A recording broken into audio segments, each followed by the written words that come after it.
Hello friends, நம்ம சாட்சியில் என்ன பார்க்க போகிறோம் அப்படின்னா, தமிழ்நாடு கவர்மெண்ட் ஃப்ரீயாக வந்து லேப்டாப்ஸ் கொடுத்தாங்க. உலகம் உங்கள் கையில். இதில் நிறைய பேர் வந்து அந்த எலிஜிபிலிட்டி செக் பண்ணுறதுக்காக யுமிசிஐடியை வந்து உங்கள் காலேஜில் வாங்கியிருப்பீங்க. இதில் நிறைய ஸ்டூடெண்ட்ஸ் எனக்கு கமெண்ட் பண்ணது, யுமிசிஐடி நான் வச்சிருக்கேன் ப்ரோ, எனக்கு வந்து 16 டிஜிட் தான் எங்கள் காலேஜில் கொடுத்தாங்க அப்படிங்கிற மாதிரி சொல்கிறீங்க. யுமிசிஐடி UMIS இந்த ஐடி பொறுத்த வரைக்கும் உங்களுக்கு 10 டிஜிட் தான். நீங்கள் போய் லேப்டாப் போர்ட்டலில் செக் பண்ணுறீங்க அப்படின்னாலும் 10 டிஜிட் தான் நீங்கள் என்டர் பண்ணுற மாதிரி இருக்கும். ஸோ அது உங்களுக்கு இந்த UMIS இந்த ஐடி பொறுத்த வரைக்கும் 90 தான் மோஸ்ட்லி வந்து ஸ்டார்ட் ஆகும். அந்த மாதிரி இருந்துச்சுன்னா உங்ககிட்ட யுமிசிஐடி இருக்குன்னு அர்த்தம்.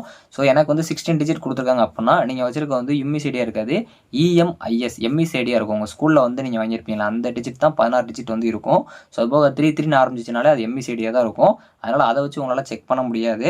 ஸோ ஒரு சில டைம் காலேஜஸ்லேயே வந்து ஒரு சில ஸ்டூடெண்ட்ஸ்க்கு வந்து யுமிசிஐடியை பார்த்தீங்க, அதாவது எம்இசிஐடியை பார்த்தீங்க அப்படின்னா 100 ஆரம்பிக்கிற மாதிரி இருந்துச்சு. அதுவுமே 10 டிஜிட் கிட்ட தான் இருக்கிற மாதிரி இருந்துச்சு. ஸோ ஆனால் மோஸ்ட்லி வந்து பார்த்தீங்க அப்படின்னா யுமிசிஐடி 900 தான் காமனாக வந்து எல்லாருக்கும் ஆரம்பிக்கும். நீங்கள் சப்போஸ் 16 டிஜிட் வச்சிருக்கீங்க அப்படின்னா அது EMIS ஐடி தான்.